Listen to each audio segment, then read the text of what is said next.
À la une de ce savant midi, la situation sécuritaire au Burkina Faso inquiète de jour en jour les populations. Nouna, un département et une commune de la province de la Kossi, fait face aux harcèlements de groupes terroristes qui troublent la zone. On en parle dans ce 12h45. À des milliers de kilomètres, la situation que vit le Burkina Faso inquiète les Burkinabés vivant en Côte d'Ivoire. Ils affirment ne pas se sentir bien parce que leurs parents fuient leur localité d'origine. Le développement dans un instant. En sport, le Burkina Faso abrite depuis hier la 9e édition de la Coupe des clubs champions de la zone 3 de volleyball. 15 clubs prennent part à cette compétition dans la capitale burkinabé. C'était donc le sommaire. Bonjour à tous, je suis ravie de vous retrouver pour cette édition de 12h45. Bienvenue à tous. Pour débuter, la situation sécuritaire s'est dégradée dans plusieurs localités ces derniers jours. Nouna, un département, une commune de la province de la Kossi est dans la peur totale après que des hommes armés ont donné un ultimatum de 10 jours à la population. Rachid Assad Zongo nous en dit plus.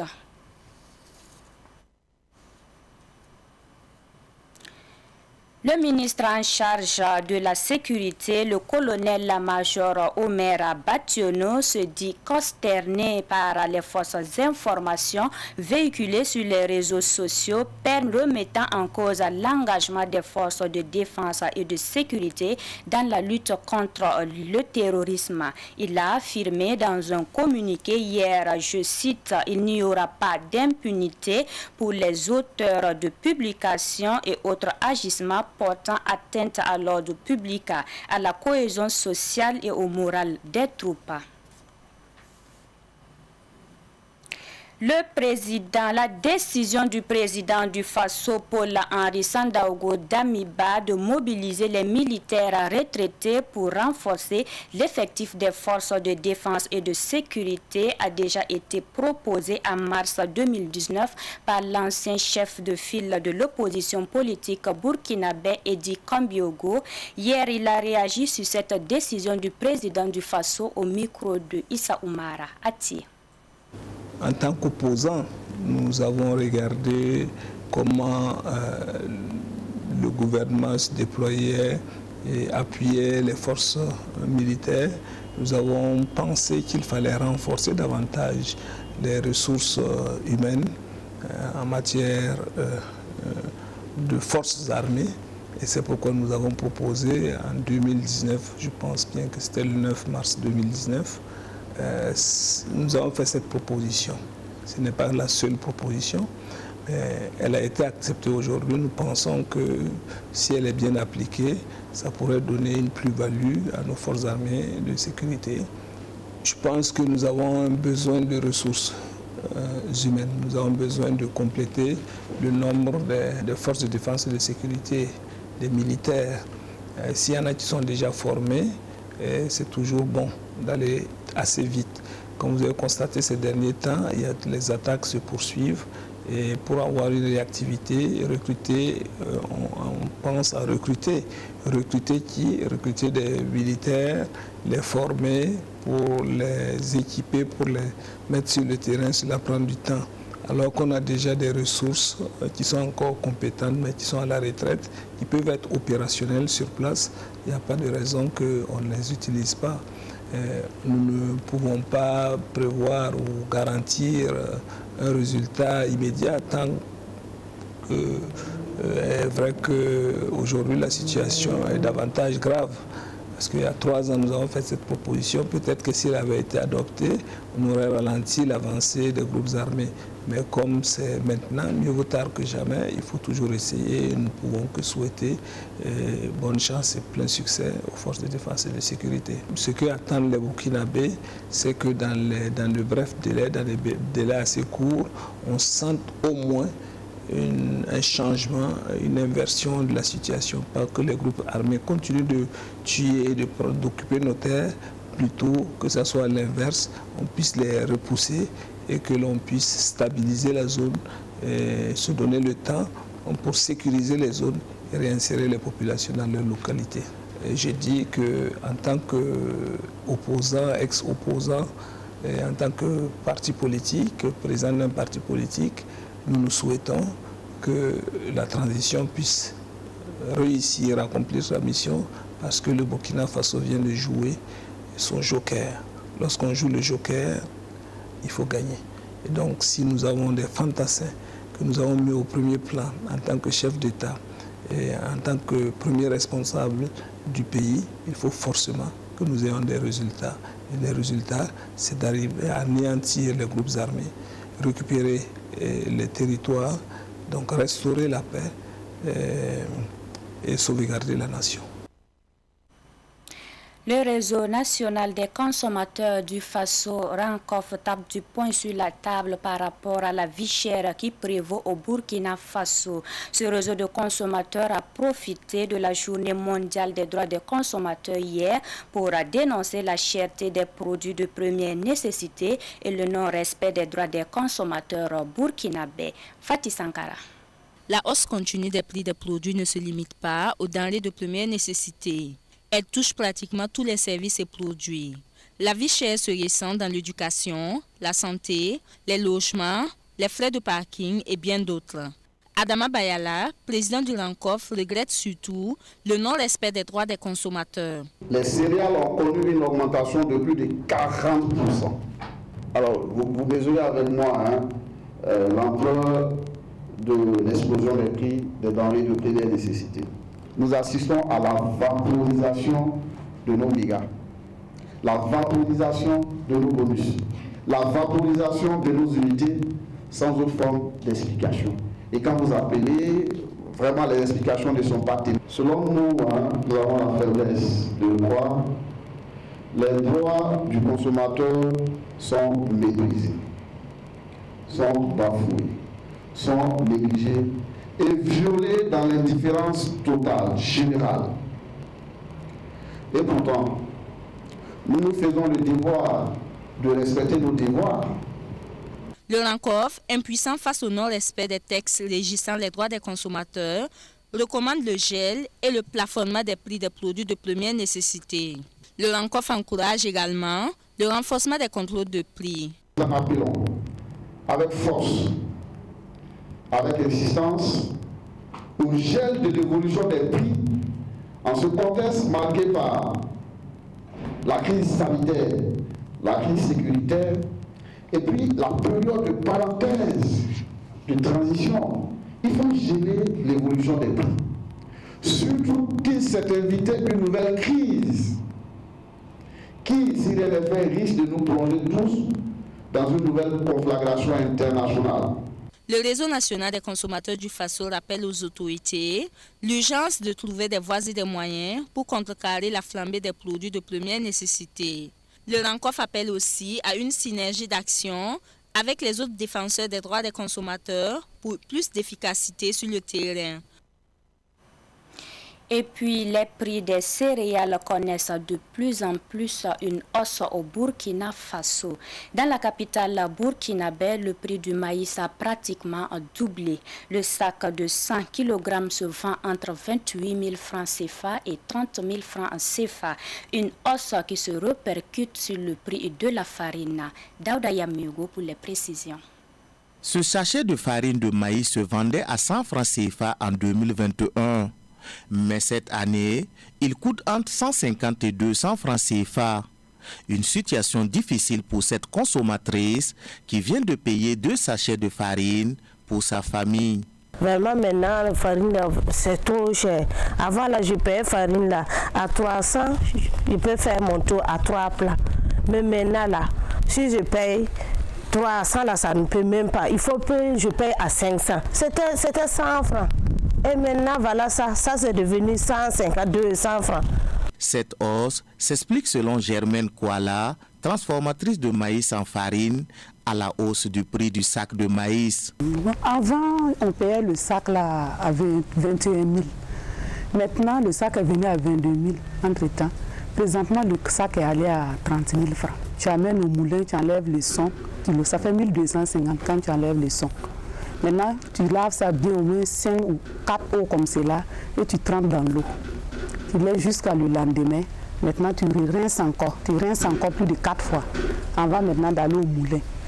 Si j'amène au moulin, j'ai fini d'écraser, je ramène, je tamise ça encore, j'étale. Quand ça devient sec, encore je tamise encore avant de collectionner dans les sachets là. Pour Germaine Kouala, les commerçants sont obligés actuellement de travailler presque sans bénéfice pour soulager les consommateurs. Malgré que le maïs est cher, nous aussi nous faisons de nos mieux pour que les consommateurs aussi ne se découragent pas. Nous ajoutons, on ne cherche plus le bénéfice là beaucoup. C'est juste un peu seulement, nous aussi on gagne dedans. Puisque l'année passée, sur un sac, tu pouvais avoir 5 000 francs de bénéfice, 8 000 francs. Mais cette année-là, si tu gagnes beaucoup, avec la situation et puis tout est cher là, nous on cherche sur un sac 3 000 francs. Les consommateurs ont les yeux rivés sur les autorités de la transition. Pour eux, si rien n'est fait, le prix de la farine pourrait connaître d'autres hausses les jours à venir. Nous poursuivons avec d'autres actualités. Des vidéos de nudité prennent de l'ampleur sur les réseaux sociaux. Images obscènes partagées. Certains utilisateurs exposent leur corps pour des raisons presque inconnues. Sibline Kelsey a cherché à comprendre auprès de la Brigade centrale de lutte contre la cybercriminalité son reportage. Les réseaux sociaux sont inondés depuis quelque temps de vidéos et de photos de nudité. Cette prolifération des vidéos intimes s'explique par la méconnaissance des tests, entre autres. Pour Yesrima Aimé Ouedraogo du service de la communication de la Brigade centrale de lutte contre la cybercriminalité, les raisons des publications sensibles sur Internet sont surtout liées à l'infidélité. Alors, il est à noter que les raisons sont multiples. Premièrement, c'est la tendance du moment. Deuxièmement, c'est la méconnaissance des textes. Troisièmement, la mauvaise utilisation des réseaux sociaux. Et quatrièmement, c'est généralement les cas d'infidélité. Et ça aboutit à des publications sensibles de photos, de vidéos des personnes qui veulent se venger. Alors que la publication des vidéos de nudité sur les réseaux sociaux est interdite par la loi. Alors on peut viser plusieurs textes, mais déjà le code pénal, l'article 711-12 dit que est puni d'une peine d'emprisonnement de 1 an à 5 ans et d'une amende de 1 million à 5 millions de francs CFA quiconque intentionnellement et sans droit prend l'identité numérique d'un tiers pour faire usage d'une ou plusieurs données de toute nature permettant d'identifier en vue de troubler sa tranquillité, de porter atteinte à son honneur, à sa vie privée, à son patrimoine ou à celui d'un tiers. Pour Yesrima Aimé Ouedraogo, la brigade a déjà été saisie pour des cas pratiques. Mais ces cas ont été traités à l'amiable. Il fait quelques recommandations aux habitués des publications des vidéos sur la toile. Alors, la BCLCC recommande à ce que les internautes fassent beaucoup attention à ce qui concerne ces genres de publications. Premièrement, il faut réfléchir avant de publier les photos ou des vidéos intimes. Deuxièmement, il faut demander l'aval de la personne. Je parle des photos d'autres personnes que vous publiez. Vous devez recueillir le consentement ou l'autorisation de la personne avant de publier les photos de cette personne, même si c'est votre ami. Troisièmement, il faut faire recours à la BCLCC lorsque votre image est tenue. Signalant que la Brigade centrale de lutte contre la cybercriminalité mène des campagnes de sensibilisation sur les conséquences de la publication des images intimes sur les réseaux sociaux. Page culture à présent. Discours du président, c'est le prochain one-man show de l'humoriste burkinabé Abdoulaye Kone dit Aladji Kliachi. Un concert qui aura lieu demain jeudi à 20h à Canal Olympia Ouaga 2000 en présence de l'artiste musicien guinéen Grand P. Le point avec Daouda Yamigo.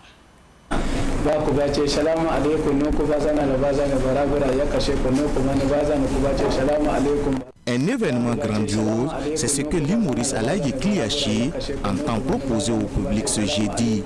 L'organisation de ce one-man show dure depuis 3 mois et l'invité d'honneur de cette activité culturelle est l'artiste musicien guinéen Grand P. Alagui, il est reconnaissant. Alagui, il est chouette. Alagui, chaque jour, il veut faire ses événements, chaque jour, il m'invite. C'est ça. Il faut être reconnaissant dans la vie. Alagui, il n'y a pas n'importe qui. Non, il a suffi, ça c'est révélé. L'artiste Alaï Kliachi, qui dénonce l'état de la société, donne rendez-vous à ses fans à Canal Olympia Ouaga 2000 pour le grand show. Je pensais, en tant qu'un artiste, voilà, vu la situation du pays, vu ce que nous vivons actuellement, que tout le monde ici, vous le savez bien, que actuellement le pays, nous sommes sur un pied. Donc, qu'est-ce que moi je peux faire face à cette situation? Si moi, Alaï Kliachi, j'ai dit je vais enlever l'argent de ma poche, vraiment ça serait compliqué parce que quelque chose qui n'a pas beaucoup, tu vas enlever. Donc, ce que je peux faire pour soutenir à ma manière, c'est d'organiser un spectacle et les bénéfices, je les divise en deux et soutenir à ma manière. Et c'est à travers mon art que je peux soutenir.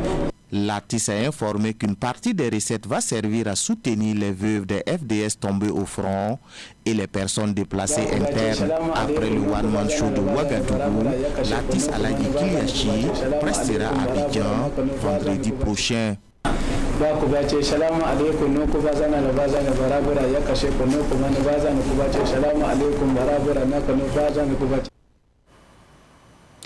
Hors de chez nous, en Côte d'Ivoire, les experts et opérateurs culturels disent avoir tiré le maximum de profit de cette 12e édition du Massa, le marché des arts d'Abidjan. Signature de contrats de spectacle, découverte de talents et retrouvailles sont les moments forts du marché des arts du spectacle d'Abidjan. Denise Koulibaly et Boukari Zongo. Ils étaient des milliers d'artistes, de programmateurs de spectacles et d'experts culturels à prendre part à ce 12e rendez-vous du marché des arts du spectacle d'Abidjan. Cette année 2022 a connu une innovation qu'a été l'espace B2B qui a donné la chance aux créateurs de mieux se vendre. Les agents culturels francophones ne sont pas toujours en contact avec d'autres régions de l'Afrique, donc ça c'était très important. Et également, on a essayé de bâtir un pont vers l'Amérique latine, qui est un continent frère, avec beaucoup d'histoires en commun, beaucoup de sons aussi, beaucoup d'expressions culturelles. Et donc on a invité aussi des programmateurs d'Amérique latine. Cette structuration du marché a été bénéfique pour les programmateurs, notamment les Burkinabés que nous avons rencontrés. Nous avons la chance de faire pour une première fois ici un B2B, voilà, avec les compagnies, pour voir les nouvelles innovations aussi. Voilà, parler aussi bien sûr de rendez-vous chez nous, parler aussi des événements au Burkina. Voilà, la situation au Burkina, certaines personnes pensent que c'est compliqué de venir au Burkina. Voilà, c'est aussi porter l'image de ce Burkina et qui continue toujours malgré les défis sécuritaires et autres. Sans les B2B, il y a des artistes que je n'aurais jamais pu rencontrer ou ils m'auront jamais rencontré. Donc je pense que c'est vraiment une innovation qu'il faudrait que le Massa garde. Et comme ça donne au moins quelques minutes aux artistes de présenter leurs projets. Il y a pas mal de groupes qui m'ont un peu convaincu et je vais voir avec eux dans quelle mesure on peut l'inviter à la prochaine édition de notre festival. Plus concret, le programmateur de jazz à Ouaga dit avoir confirmé des contrats pour cette édition 2022. Nous avons signé un certain nombre de contrats pour pouvoir faire la programmation des 30 ans de jazz à Ouaga dont vous savez auront lieu du 29 avril au 7 mai. On a signé avec Toumani Diabaté, on a signé avec John Yalé, on a signé avec un groupe du Canada. Ça s'appelle le marché des arts. Et donc on est venu faire le marché et nous sommes très satisfaits des contacts et des liens qu'on a tissés ici. Les artistes ont également salué cet espace de rencontre. Aïdissa de la Côte d'Ivoire. Depuis tous les massas auxquels j'ai participé, c'est ma première fois d'échanger directement avec des promoteurs et c'est en perspective, j'espère vraiment que que cela va donner quelque chose de bien. Au-delà des connexions qui se sont scellées entre acteurs du monde culturel au Massa, les créateurs, diffuseurs et opérateurs culturels ont fait une motion de 9 recommandations au Massa, parmi lesquelles l'on peut noter le renforcement de la coopération des arts du spectacle, la création et la multiplication des marchés d'art du spectacle africain et l'ouverture du financement du Massa au privé. Rendez-vous a été donné en 2024 pour la 13e édition de cette biennale du marché des arts du spectacle d'Abidjan. Et après 8 jours d'expression de la diversité culturelle africaine, les lampions de la 12e édition du Massa se sont éteints samedi dernier à Abidjan au Palais de la Culture. Le directeur général a fait le bilan chiffré qu'il a jugé positif. Écoutons Hervé Patrick Yapi au micro de Denisa Koulibaly et Boukari Zongo. Nombre de visiteurs, plus de 35 000 visiteurs par jour. Nombre d'exposants, plus de 250 exposants. Nombre d'artistes locaux, plus de 50 artistes. Nombre d'artistes africains, plus de 20 artistes. Nombre d'artistes hors Afrique, 20. Alors quand on parle d'artistes, il faut savoir aussi qu'il s'agit aussi des groupes artistiques. Nombre d'experts locaux et internationaux, les experts culturels, il y en a eu 400.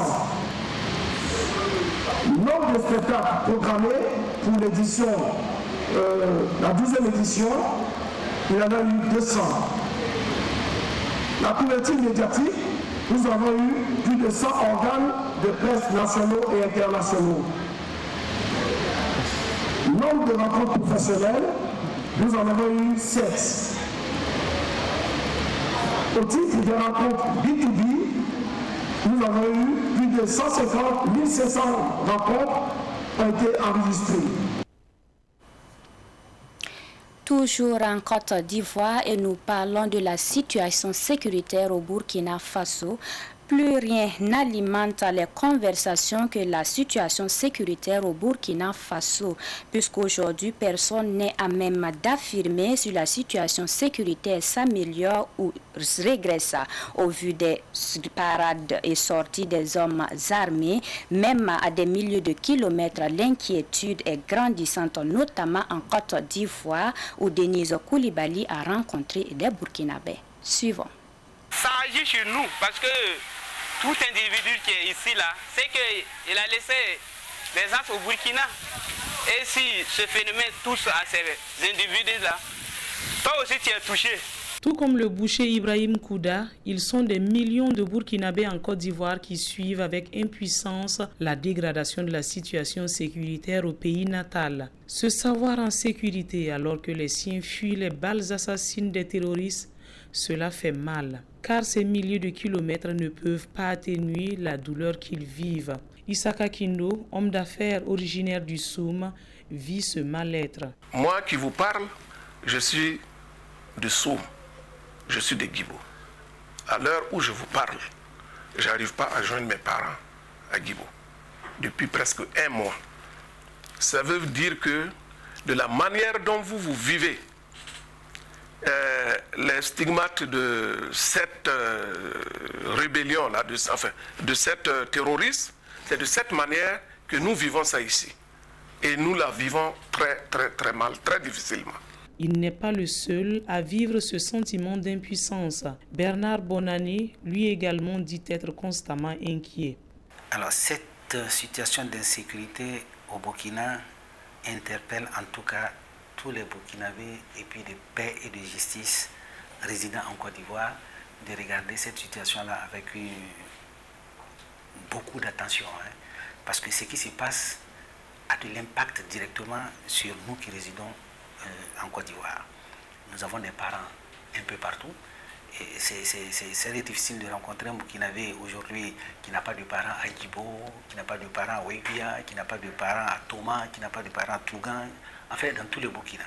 Donc on est vraiment concernés. Et donc on regarde ça avec vraiment consternation. On regarde ça avec beaucoup de difficultés, quoi, beaucoup de difficultés. Et on est impuissant. Même si financièrement, cette situation d'insécurité les affecte directement, cela n'est pas le problème. L'angoisse, c'est de ne pas pouvoir transférer l'argent avec les saccages quotidiens des pylônes des téléphonies mobiles. On ne peut pas regarder ça comme ça. On est obligé de temps en temps quand même de faire quelque chose, de les envoyer de l'argent pour les soutenir. Parce qu'aujourd'hui, ils ont tout perdu. Des gens qui sont déplacés, qui ne savent même pas où dormir, qui sont laissés pour compte comme ça. Et donc, on est obligé quand même de les donner un coup de main. Aujourd'hui, ça fait 1 mois et demi, tu ne peux rien envoyer à Guibo, dans la province du Sou. Et ça, c'est grave. Donc, on est angoissé. On ne sait pas aujourd'hui comment le vieux, le frère, les sœurs, comment ils ont passé la journée, comment ils vont passer la nuit, qu'est-ce que demain leur réserve, on ne sait pas. C'est vrai qu'individuellement, les Burkinabés vivant en Côte d'Ivoire soutiennent leurs parents déplacés internes. Collectivement, beaucoup s'organisent comme les Amis de la Côtière qui ont remis récemment plus d'1 740 000 francs CFA au consul général du Burkina Faso en Côte d'Ivoire. Ces actes ou ces situations qui arrivent au Burkina, franchement dit, ça nous fait trop mal, ça nous touche profondément. Donc c'est ainsi, à ma qualité de délégué consulaire et à ma qualité de coordonnateur des Amis de la Côtière, je ne peux pas rester indifférent à une situation comme ça. Chaque soir, quand on regarde à la télévision, on voit des petits-enfants qui entourent les mamans qui préparent, qui attendent à chaud, qu'on les serve avant de manger. Moi-même, je ne peux plus manger. Celle-là, elle n'a pas pu manger la fois passée, elle était chez moi. Quand elle avait dit, c'est pas possible. C'est grave. Est-ce que nous, en tant que républicains, en tant que patriotes, est-ce que nous pouvons voir les choses comme ça, puis fermer les yeux dessus? C'est comme ça, si vous les voyez ici, ils sont des volontaires. Ils sont des volontaires, ils se sont déplacés là, volontairement. Ils sont tous des paysans. Que vous soyez au pays ou à des milliers de kilomètres, cette dégradation continue de la situation sécuritaire avec son corollaire de déplacés internes et de morts augmente le stress au quotidien. Sport, avant de nous quitter, c'est parti pour la 9e édition de la Coupe des clubs champions de la zone 3 en volleyball à Ouagadougou. Cette compétition prendra fin le 20 mars prochain. Le Burkina Faso a fait une belle entrée avec la victoire de l'AS Douane. C'était hier dans la salle des arts martiaux du CNSB en présence de Ruben Wilson Kodio. Après la cérémonie de lancement, l'AS Douane du Burkina Faso était face à la société Omnisport des armées de la Côte d'Ivoire. Les Burkinabés plus disciplinés enlèvent les 2 premiers sets, 26-24 et 15-26. Au 3e set, les militaires ivoiriens se ressaisissent et dominent les douaniers burkinabés par 28-26. Mais au 4e set, l'AS Douane, poussé par son public, ne laisse aucune chance aux visiteurs et termine ce set par 25-14.